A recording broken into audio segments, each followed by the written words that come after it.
दिले नादान नवल भाई यमन ईवा एपिसोड 26। दराम इसका मोबाइल लिए आगे बढ़ रहा था। असबा खौफ से इसका ख़तरनाक हद तक संजीदा चेहरा देख रही थी। मैं और असबा एक दूसरे से मोहब्बत करते हैं, बेहतर है कि तुम डायो। सफ़ीर मौके से फ़ायदा उठाए कहानियाँ बना रहा था। दाराम ने आगे बढ़कर इसके मुंह पर जन्नाटेदार थप्पड़ मारा। वो घूम कर रह गया। सब दाराम के अमल पर मुंह खोले इसे देख रहे थे। असबा मज़ीद खौफजदा होकर इसे देखने लगी। मेरी वाइफ का नाम लेने की जुर्रत कैसे हुई? मेरे रूम में आने की हिम्मत कैसे कर ली तुमने? दराम का लहजा इतना सख्त और पथरीला था कि सफ़ीर को बुरी तरह फिक्र सताई। इसने यहाँ आकर जल्दी कर दी थी। दराम, पहले सारा मामला समझो बेटा। अगर तुम्हारी बीवी खुद इसे बुलाए और कमरे में। शायना बेगम ने दाराम को कहना चाहा, मगर इसकी नज़रों पर बात दरमियान में छोड़ दी और इनके जुमले पर असबा की हिम्मत जवाब दे गई। वो बेजान होती, होशो हवास से बेगाना होती, वहीं ढेर हो गई थी। दाराम ने आगे बढ़कर इसका गाल थपथपाया, मगर वो बेहोश हो चुकी थी। इसने मोबाइल पर कॉल रिकॉर्डिंग प्ले करके करीबी टेबल पर रख दी। लाइला की आवाज़ पर शाइना बेगम ने साख्त खड़ी हानिया को देखा, जो इस सब खेल को समझती बुरी तरह चकरा गई थी। मुंह पर हाथ फेरते सफ़ीर ने हैरत से मोबाइल को देखा। इनकी कॉल रिकॉर्ड भी हो सकती है, यह तो सोचा नहीं था। सफ़ीर मौके से फ़ायदा उठाता वहाँ से खिसक कर अभी बाहर निकला था कि दाराम के साथ आए गार्ड्स ने इसे दबोच दिया और एक साइड पर ले जाकर इसे सर्वेंट क्वार्टर में बंद कर दिया। दाराम असबा को इसकी जगह पर सुलाकर आया तो माँ बहनों को पत्थर की तरह साख्त खड़ा देखा। इसकी आंखों में सर्द तासुर था। मुझे अफसोस हो रहा है, मैंने वार्न किया था आपको, मगर एक बार फिर आपने बिना सोचे समझे असबा को कसूरवार ठहराया। इस लड़की और लाइला का क्या कनेक्शन है वो तो मैं पता करवा लूँगा। मैसेज वाले नंबर को भी चेक कर लेता हूँ, ताकि आपको ये न लगे कि मैं असबा के हाथों पागल बन रहा हूँ। दराम ने कहते हुए कॉल मिलाई तो अजवा की चहकती आवाज़ उभरी। कैसा लगा सरप्राइज़ जज्बा? क्या तुम डर गई थी? अजवा मुस्कुराती आवाज़ में बोली तो दराम ने गहरा सांस दिया और माजरत करके बाद में कॉल करने का कहा और कॉल काट दी। शाइना बेगम शर्मिंदगी से नज़रें चुराने लगी। मेरी मीटिंग कैंसिल हो गई थी तो मैं ऑफिस में काम मुकम्मल करने चला गया था। मुझे भी आपकी तरह गार्ड्स ने कॉल की, मगर मुझे उम्मीद नहीं थी कि घर आने पर इस तरह मेरे ही कमरे में मेरी बीवी को मुजिम बनाकर अदालत सजाई हुई होगी। दाराम ठहर ठहर कर सर्द लहजे में बोलता नहायत अजनबी सा महसूस हो रहा था। शाइना बेगम गड़बड़ा गई। तुम दोनों जाओ अपने रूम में, बहुत रात हो गई है। दाराम ने हानिया और सानिया के पास जाकर नरमी से कहा तो सानी ने सर हिलाया, जबकि हानिया को शदीद शर्मिंदगी और फिक्र होने लगी। अगर इसका इस मामले में नाम सामने आया तो शाइना बेगम भी वहाँ से चली गई। दाराम इस वक्त गुस्से में था। अगर वो बात करती तो शायद ज़्यादा नाराज़ हो जाता। सबके जाने के बाद वो असबा के पास आया, जो बेजान से बिस्तर पर पड़ी थी। दाराम को कसूर ना होने के बावजूद शर्मिंदगी होने लगी। शायद इससे रिश्ता जोड़ने के बाद वो ज़िंदगी में दूसरी मर्तबा इतनी अजियत झेल चुकी थी। इसे अपनी ही मोहब्बत जालिम लगने लगी, जो इसे बार बार रुला रही थी। असबा, आई एम सॉरी। दाराम ने इसकी नब्ज़ चेक की तो वो नॉर्मल थी, यानी वो बस खौफ से बेहोश हुई थी। वो इस पर झुका और पेशानी पर लब रखे इसका जर्द आंसुओं से तर चेहरा देखता रहा। रिमाब ने जब इसे बताया था कि किंजा ने रॉन्ग नंबर पर इसे मारा और डांटा है तो इसे तब भी दुख हुआ था। असबा ने वो सब किसी को क्यों नहीं बताया? रिमाब को यह सवाल तंग करता था, मगर दाराम समझ गया था कि असबा ऐसी बातों पर खौफज़दा हो जाती है।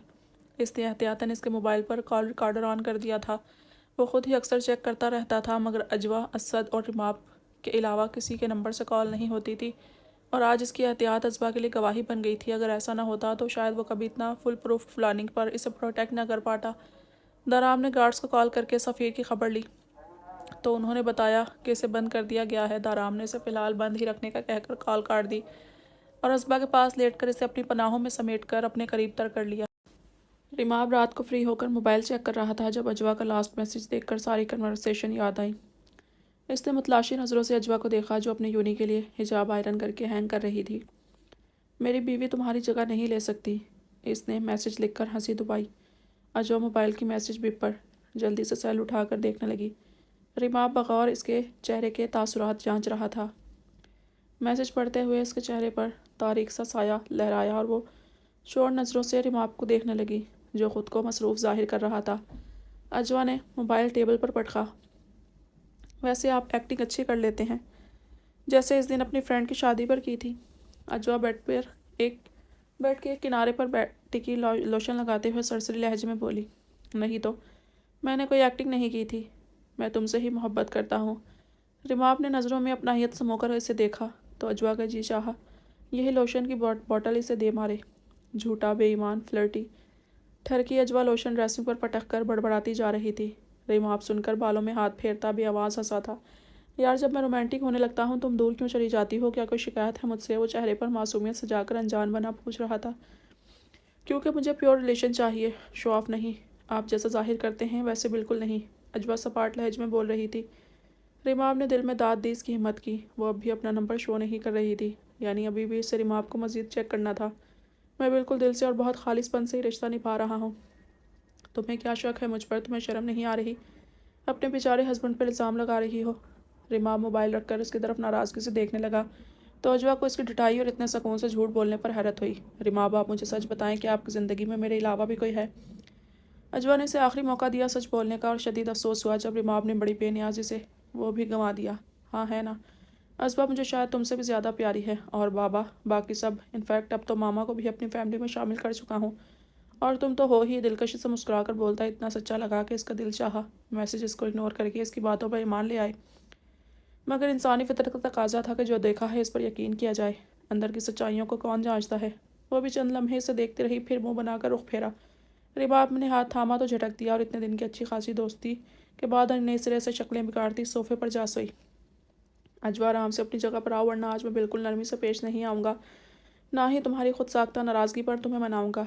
रिमाब ने धमकी दी तो वो इसकी दीदा दलेरी पर अश कर उठी। मनाने की ज़रूरत नहीं, बस बैरूनी सरगर्मियाँ बंद करके इस रिश्ते को सीरियस ले, वरना मैं भी ज़्यादा अरसा आपका नॉन सीरियस बिहेवियर बर्दाश्त नहीं करूँगी।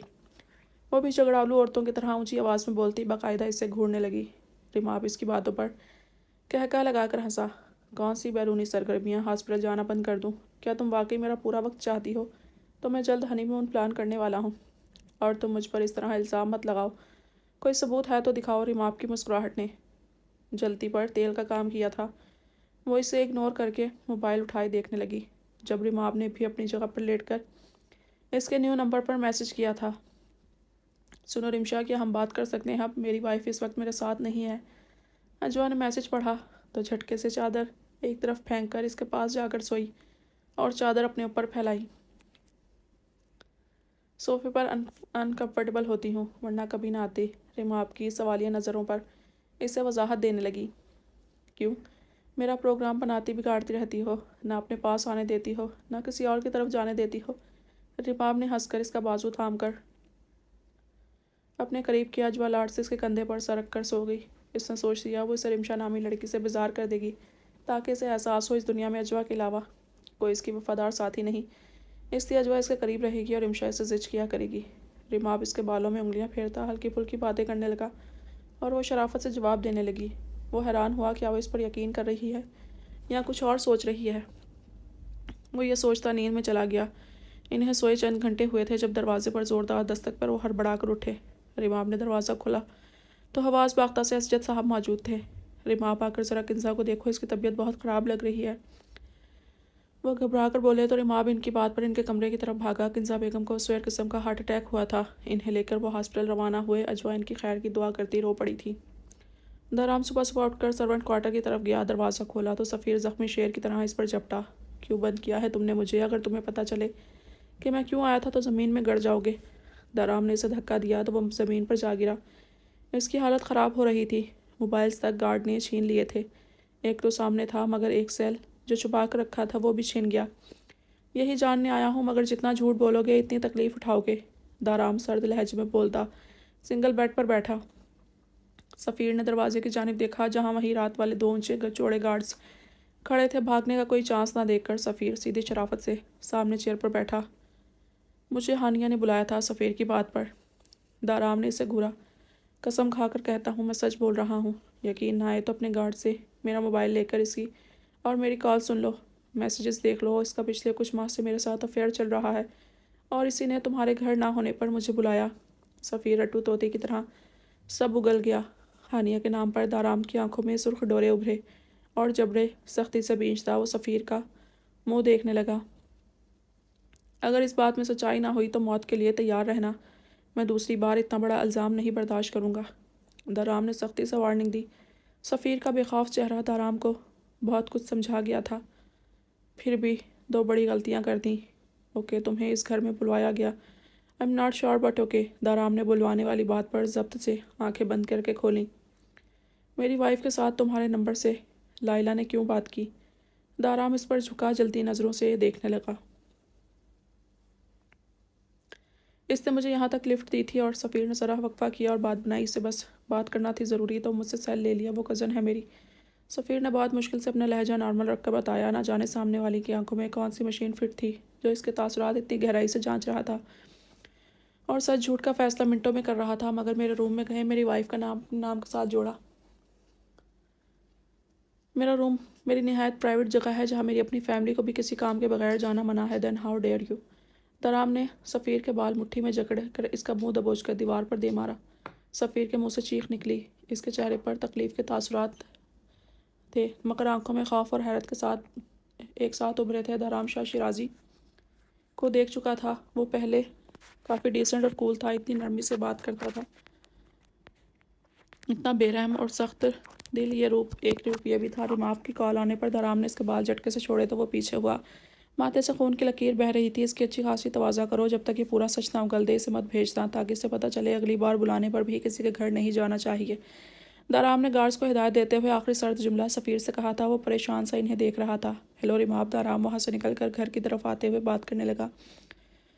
داری ماما کو ہارٹ اٹیک ہوا ہے، ان کی کنڈیشن اب تو کافی سٹیبل ہو گئی ہے بٹ انڈر آبزرویشن ہے۔ تم کچھ وقت تک ازبا کو لے آنا، وہ ملنا چاہتی ہیں۔ ریماف شاید جلدی میں تھا، تیزی سے بولنے لگا۔ دارام نے تاسو سے سر نفی میں ہلایا۔ اوکے ریماف، مجھے اپڈیٹ دیتے رہنا۔ دارام نے اسے ہدایت دے کر کال کاٹ دی۔ ازبا نیند سے جاگی تو خود پر بستر پر دیکھ کر نیم بیداری سے آنکھیں پوری طرح کھلیں۔ رات والا واقعہ آنکھوں میں فلم کی طرح چلنے لگا۔ اس نے یہاں وہاں دیکھا تو دارام موجود نہیں تھا۔ اللہ، وہ دکھ سے آہ بھر کر اٹھ بیٹھی۔ اب دارام کو اپنے کردار کی وضاحت کیسے دے؟ اگر وہ کہہ دے کہ سفیر کے نمبر سے لائلہ نے بات کی تو کوئی مانے گا نہیں، کوئی نہیں مانے گا۔ جانے اس کی ماں نے کیا ایسا کر دیا جس کی سزا کے طور پر اس کی بات ہی سننا گوارا نہیں کیا جاتا۔ اس پر بد کرداری کی مہر لگ چکی تھی۔ وہ نئے سرے سے سب یاد کرتی رو پڑی۔ اب تک دارام کی نرمی ہی دیکھی تھی لیکن کل اس کی آنکھوں میں غصے کی سرخی اور چہرے کے نہایت اجنبی پتھریلے تاثرات اسے ڈرا گئے تھے۔ اگر اس نے یقین نہ کیا اور ہو سکتا ہے وہ سوال جواب کرے، اور اگر وہ سختی سے بولا تو ازبا بالکل نہیں بول پائے گی، اور وہ جانتی تھی دوسرے لوگوں کے لیے خاموشی کا مطلب ہاں سمجھا جاتا ہے مگر ازبا کے لیے ایسا ہرگز نہیں تھا۔ وہ دونوں ہاتھوں سے بار بار بھیگتی آنکھیں رگڑ کر صاف کرتی۔ اچانک سلائڈ اوپن ہونے پر خوفزدہ ہوئی۔ دارام اندر آیا تھا، چہرے پر انتہا کی سنجیدگی۔ ازبا پر نظر پڑتے ہی نرمی میں ڈھلی اور وہ مسکرایا۔ ازبا تم ٹھیک ہو؟ اس کے پاس آ کر نرمی سے پوچھا تو وہ خوش ہونے کے بجائے مزید پریشانی سے اسے دیکھنے لگی۔ اس سب کے بعد وہ اتنا نارمل بیہیو کیسے کر سکتا ہے؟ کیا ازبا نے وہ خواب دیکھا تھا؟ کیا بات ہے، میں اچھا لگ رہا ہوں؟ اس کے یوں یکٹک چہرہ تکنے پر وہ اس کی طرف جھک کر شوخی سے بولا تو وہ ہڑبڑائی۔ نہیں، آپ کل دبئی گئے تھے نا؟ ازبا نے اس کے رویے سے مان لیا کہ وہ سب خواب تھا، تبھی دھیرے سے سوال کیا۔ میرا جانا کینسل ہو گیا تھا، کیا تمہیں کچھ کہنا ہے؟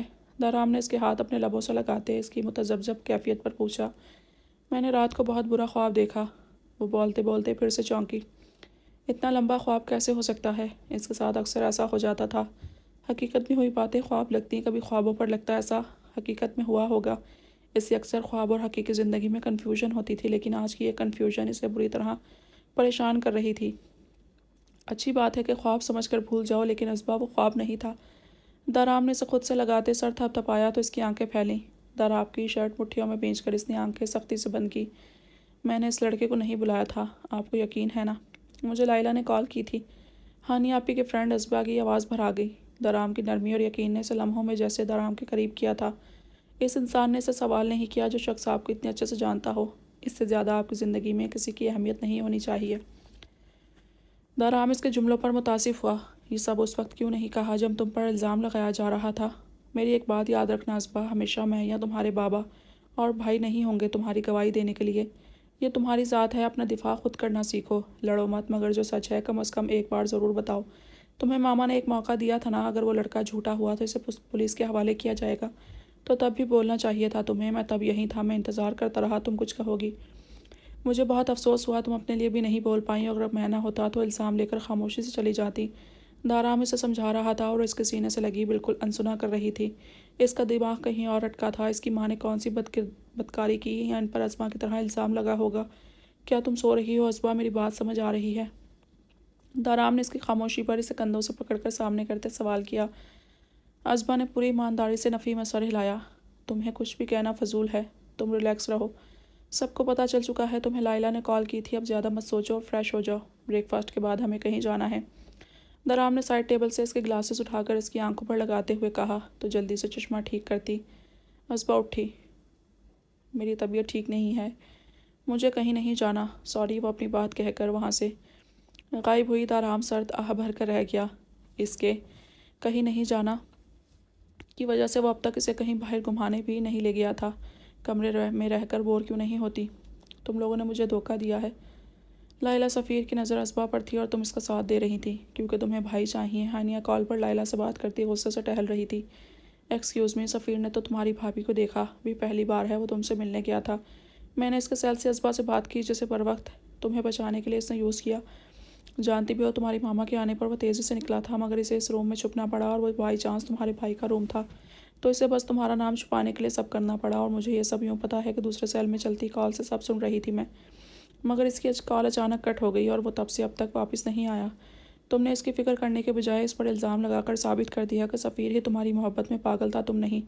لائلہ چیخ چلا کر بولتی کال کاٹ گئی اور ہانیہ ایک بار پھر الجھ گئی۔ سفیر کی فکر پھر سے ہونے لگی۔ کہاں گیا وہ؟ واپس کیوں نہیں گیا؟ بھائی کا تو اس سب سے لینا دینا نہیں کیونکہ وہ تو ہمارے سامنے تھے جب سفیر وہاں سے بھاگا۔ اوف سفیر، آئی ایم سوری۔ کل کی ذلت پر غائب ہوئی محبت بحال ہوتے ہی فکر نے دل میں جگہ بنائی اور اس کے سوچنے سمجھنے کی صلاحیت ناکارہ ہو گئی۔ محبت اگر رسوائی ہے تو وہ محبت ہرگز نہیں، وہ حوث ہے۔ ہانیہ اس بات کو نہیں سمجھ پائی کہ وہ گھر سے باہر جانے کے بجائے گھر میں کیوں چھپا۔ اس نے ہانیہ کو چھپانے کے لیے اصبا پر الزام لگا دیا اور ہانیہ اس کی محبت پر ایمان لے آئی۔